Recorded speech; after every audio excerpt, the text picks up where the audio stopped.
Take a look at this hotel lobby. On the evening of July 17, 1981, more than 1,500 people were packed into this atrium in Kansas City, Missouri, for a dance competition. Some of them were dancing on the floor. Others had climbed up onto the suspended walkways overhead to watch the crowd below. One woman standing on the second-floor walkway would later say she remembered only two things about that moment: the edge of the skywalk and a crack. What happened in the seconds that followed became the deadliest accidental structural collapse in American history. And it happened because an already inadequate connection was made even weaker by a seemingly minor change in the walkway design. This video covers 3 bridges and walkways that failed with people standing on them. Although this video avoids graphic imagery, the events described are disturbing.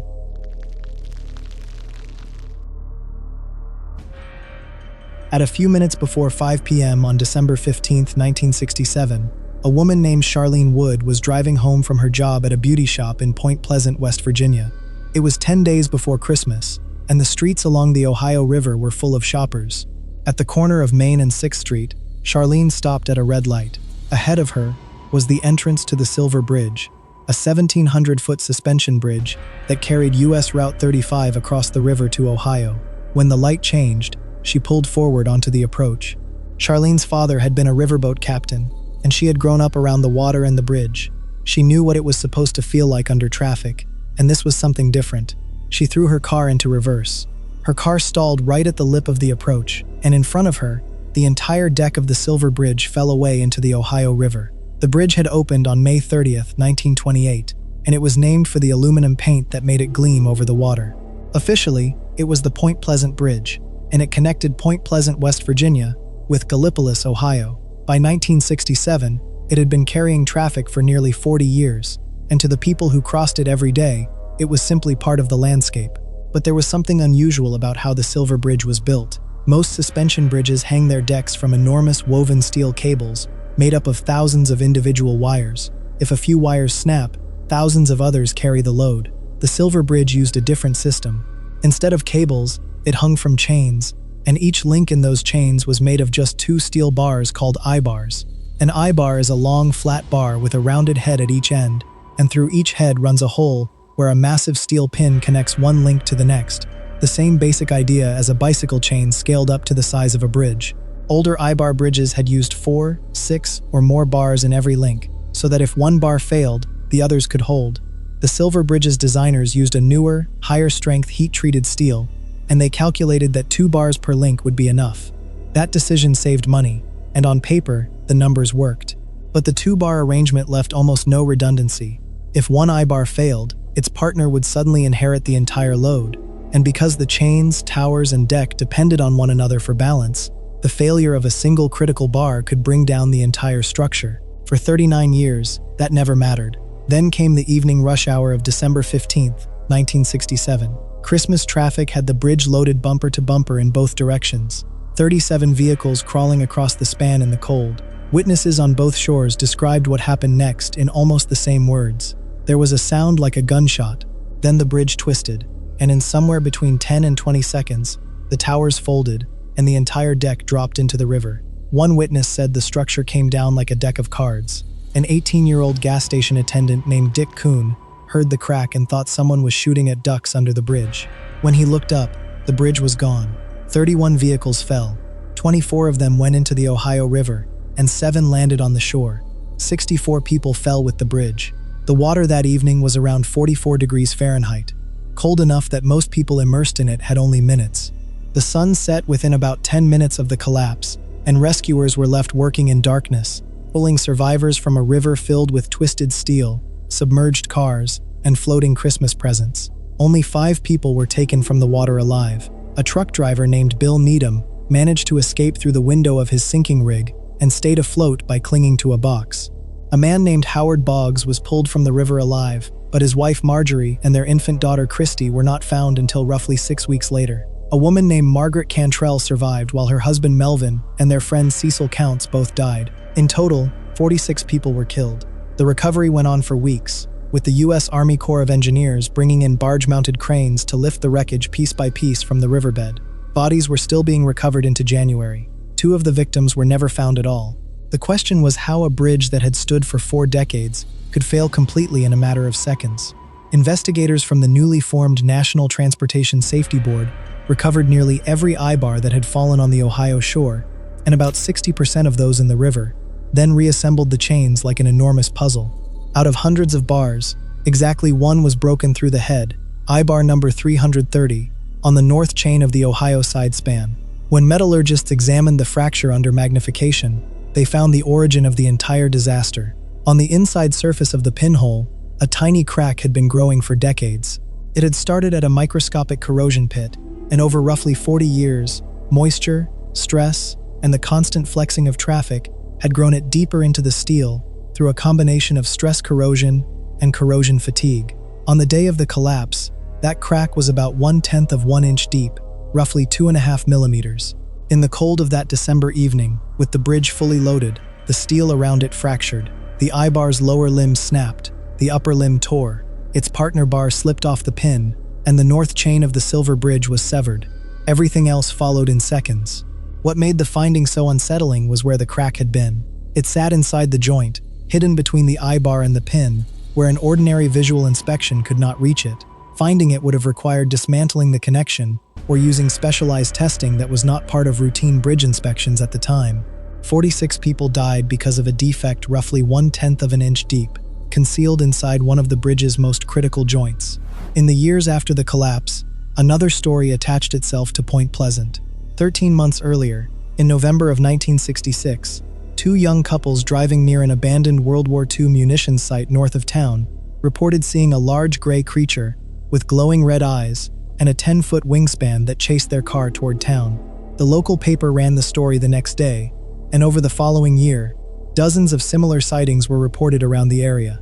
Locals came to call the creature Mothman. The sightings tapered off around the time the bridge fell, and in 1975, an author named John Keel published a book called The Mothman Prophecies, in which he connected the sightings to the collapse. That interpretation stuck. Today, Point Pleasant has a Mothman museum, an annual festival, and a stainless steel statue downtown. There is, of course, no evidence connecting the Mothman reports to the collapse. The documented cause was a corrosion-assisted fracture inside one of the bridge's eyebars. But in Point Pleasant, the two stories are now permanently intertwined, and a few blocks from the Mothman statue stands a quieter monument, a brick memorial, at the old bridge approach listing the names of the 46 people who died. The collapse changed American infrastructure permanently. Within days, the president formed a national task force on bridge safety, and Congress wrote bridge inspection requirements into the Federal Aid Highway Act of 1968.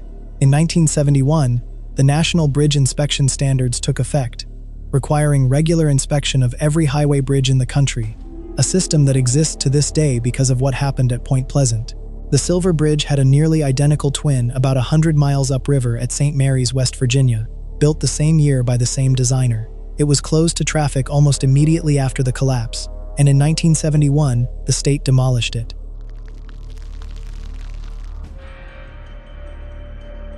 "14 years later, the deadliest structural failure in American history happened not over a river, but inside a hotel. The Hyatt Regency, Kansas City, opened on July 1, 1980, and it was the showpiece of the city. Its signature feature was a soaring glass atrium connecting the hotel tower to its function block, and floating through that open space were 3 suspended pedestrian walkways, one at the 2nd floor, one at the 3rd, and one at the 4th. The 2nd and 4th floor walkways were stacked directly on top of one another, hanging from the atrium roof on slender steel rods. Guests called them skywalks, and they gave the lobby the feeling of a public square with bridges crossing overhead. There had already been one warning. On October 14, 1979, while the hotel was still under construction, roughly 2,700 square feet of the atrium roof collapsed when a connection failed. It happened on a Sunday, and no one was hurt. The incident prompted additional scrutiny of the roof system, but it did not lead to the kind of complete review of the walkway connections that might have exposed their weakness. In the summer of 1981, the hotel ran a Friday evening event called a tea dance, with a live big band and a dance contest in the atrium. On July 17th, the Steve Miller Orchestra, a local swing band unrelated to the rock musician, was playing to a crowd of roughly 1,600 people. The dance floor was full. Spectators lined the skywalks above to watch, around 40 people on the 2nd floor walkway, and somewhere between 16 and 20 on the 4th. Some reports say the band had just begun playing the Duke Ellington standard Satin Doll. At around 5 minutes past 7, there was a sharp crack. A woman named Sally Firestone was standing on one of the walkways, and her memory of the moment ends there. The 4th floor walkway dropped onto the 2nd floor walkway directly beneath it.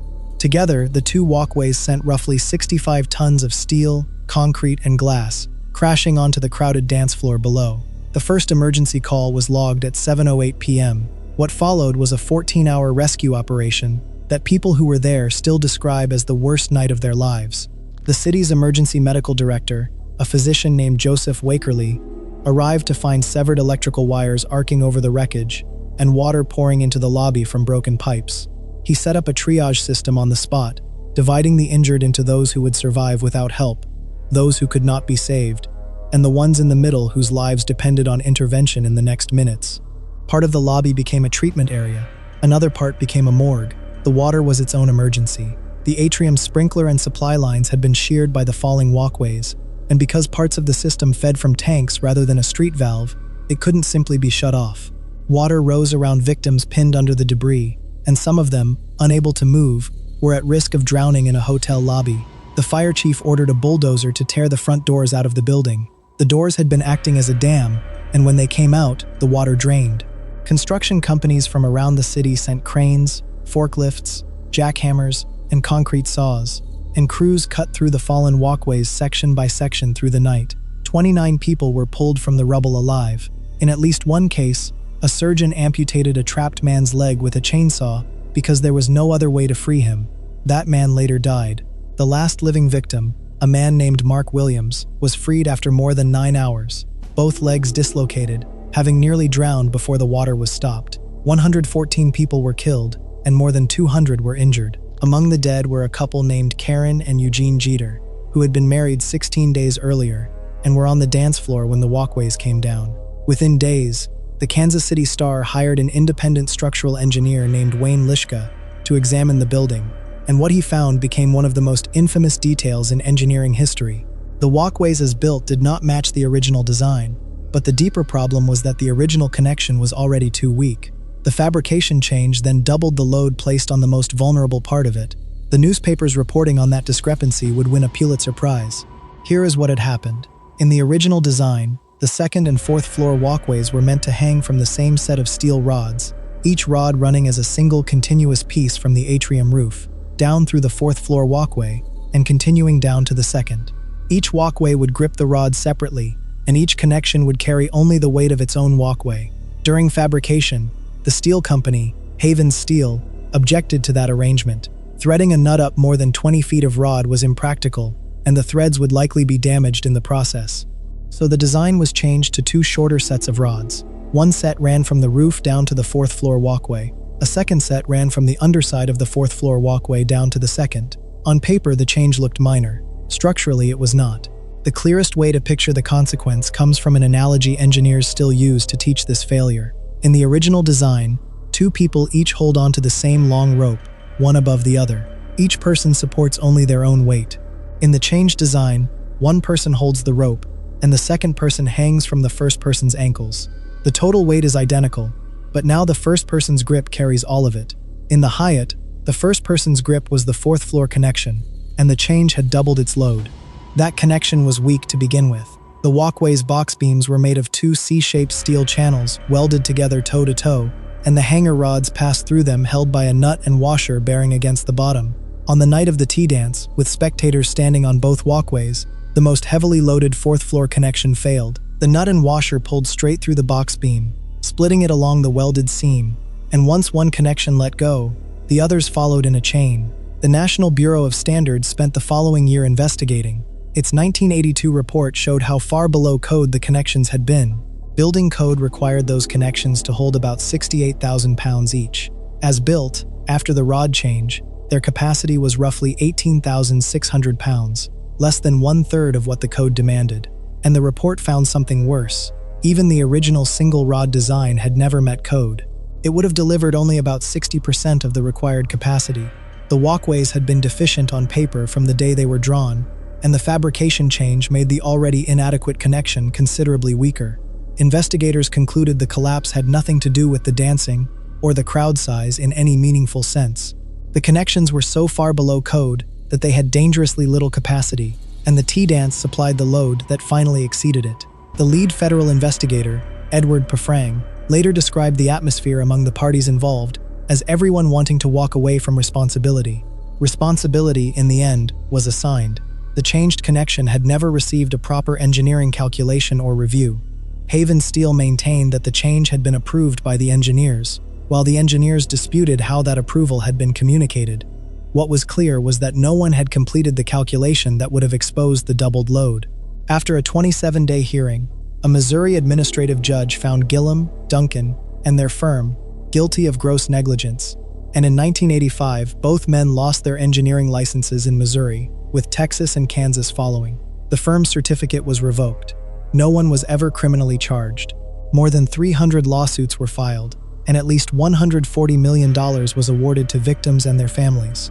In the decades afterward, Gillum accepted responsibility publicly and spent much of the rest of his career lecturing young engineers on the collapse, saying he wanted to scare the daylights out of them. The hotel itself reopened just 11 weeks after the disaster, with the surviving third walkway removed and the second-floor crossing rebuilt on solid columns. Today, the building operates as a Sheraton. For 34 years, there was no memorial. Then in November of 2015, the Skywalk Memorial Plaza was dedicated in a park across the street, a sculpture of two dancing figures above a base engraved with 114 names.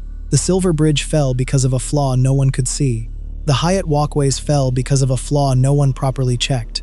The third structure in this video fell after its own designer had warned, 39 years earlier, that corrosion was attacking it and that continuous maintenance would be necessary.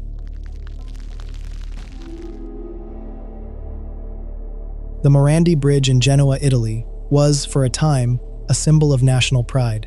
Completed in 1967 and designed by the engineer Riccardo Morandi, it carried the A10 motorway more than 3,000 feet across the Polcevera Valley, its deck running 150 feet above a river, rail yards, warehouses, and apartment blocks.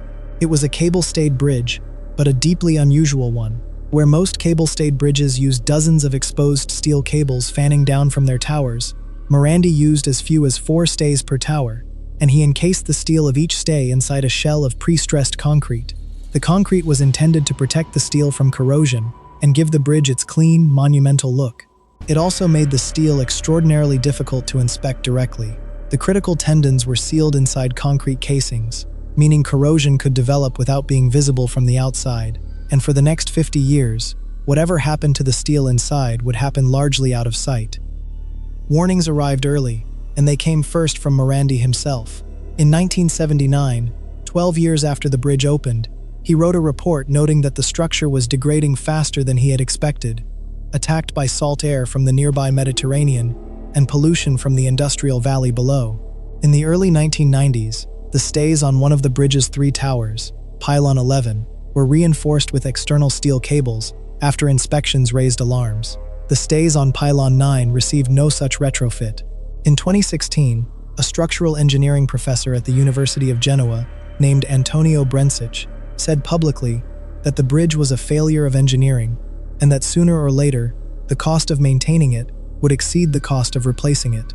By the spring of 2018, the bridge's private operator, Autostrade per l'Italia, had finally put a structural retrofit of Pylon 9 stays out for bids. The work had not begun. On the morning of August 14, 2018, the day before Ferragosto, Italy's biggest summer holiday, the bridge was carrying a steady stream of vacation traffic through a violent rainstorm. At 11:36 a.m., a 33-year-old off-duty firefighter and former professional soccer goalkeeper named Davide Capello was driving across the span when he heard a dull noise. Through the rain, he watched the roadway ahead of him drop out of sight, and a car in front of him disappear into what he later described as darkness. Seconds later, his own car fell with the collapsing roadway. A section of the bridge roughly 700 feet long, centered on Pylon 9, had collapsed. The tower, its stays, and the deck they carried fell around 150 feet into the valley, taking roughly 30 vehicles with it. Concrete slabs the size of buildings crushed the riverbed, the rail yard, and a warehouse below, most of which stood empty for the holiday. 43 people were killed. They ranged from a 7-year-old boy named Samuele Robiano, who died alongside his parents, to entire families heading to ferries and holiday homes, 4 young friends driving to France, and truck drivers on ordinary routes. The dead came from Italy, France, Chile, Albania, Colombia, Jamaica, Moldova, Peru, and Romania. Davide Capello's car fell with the deck and lodged in a gap in the wreckage. His airbags fired, the car came to rest, and he found himself alive and essentially unhurt, sitting in the rubble of a collapsed motorway. He called his own fire dispatch center from the car to report the disaster he was now inside of, and he climbed out on his own. A 28-year-old delivery driver named Gianluca Ardini fell with the bridge in his van and came to rest suspended in the wreckage some 60 feet above the ground, held by his seatbelt with a shattered arm, where he hung on for hours. His partner was 8 months pregnant, and she later said he held on because he was determined to see the birth of his son. Firefighters cut him free. His colleague in the van did not survive, and at the torn edge of the deck that remained standing, a green and blue supermarket delivery truck sat stopped just a few meters short of the drop. Its driver had braked in time and run. Photographs of that truck, parked at the lip of a severed motorway in the sky, went around the world within hours. More than 400 firefighters from across Italy worked through the day and night with dogs and cutting equipment, using techniques developed for earthquakes, while around 600 residents were evacuated from apartment buildings that stood beneath the sections of bridge still standing. You have likely seen the moment of collapse yourself, and it's worth being precise about what that footage is, because it's often mislabeled. The famous video was captured by a security camera at a company beside the viaduct, and it was held under seal by investigators until the summer of 2019. It shows the rain, the traffic, and then Pylon 9 and the roadway around it disappearing into the mist. Investigators studied the footage alongside the physical wreckage, although the video alone does not reveal every stage of the initiating failure. It is one of the only times in history that the total collapse of a major bridge has been caught on camera, and it became central evidence. According to the court-appointed experts, the concrete casings had concealed severe deterioration. In sections of the southern stay they examined, many steel strands had lost between 50 and 100% of their cross-section. In their deeper analysis of 464 strands associated with Pylon 9, they reported that only 4 showed no corrosion. The experts wrote that the corrosion process had begun in the early years of the bridge's life and continued unabated until the structure collapsed. Water, sulfides, and chlorides had been eating the tendons inside their casings for 5 decades, in a location that routine visual inspection could not reach. Other investigations also focused on the deterioration of the stay cables and the history of inspections and maintenance. Prosecutors later alleged that the bridge's condition had been underestimated and that necessary repairs had repeatedly been delayed. The defense disputed that interpretation. Its lawyers argued that the initiating failure came from an original construction defect near the top of the stay, and that the flaw could not have been detected or prevented through ordinary maintenance. The defendants have denied wrongdoing, and the court was left to weigh that explanation against the prosecution's case, that years of inadequate inspection and delayed repairs allowed the bridge to deteriorate. The collapse permanently changed the surrounding neighborhood and the way Italy managed its motorway system. In June of 2019, the 2 remaining towers were brought down with a ton of explosives after thousands of residents were cleared from the area, and the buildings beneath the bridge were demolished with them. A replacement designed by the Genoese architect Renzo Piano, who offered his design without fee, was built in barely a year and opened in August of 2020. After years of political pressure and negotiations over the motorway concession, the Benetton-controlled holding company sold its controlling stake in Autostrade as part of a state-backed takeover, valuing the operator at around €9 billion. The criminal case continued for years. 59 defendants originally went on trial in 2022, although 57 remained by the end of the proceedings. Autostrade and its maintenance subsidiary exited the proceedings early through a settlement of roughly €30 million. Prosecutors sought sentences totaling more than 400 years, including 18 years and 6 months for former Autostrade chief executive Giovanni Castellucci. All of the defendants denied wrongdoing. After nearly 8 years of investigations and 4 years of hearings, the court scheduled its first instance verdict for July 16, 2026. If you made it this far, thanks so much for watching. Hopefully, I will see you in the next one.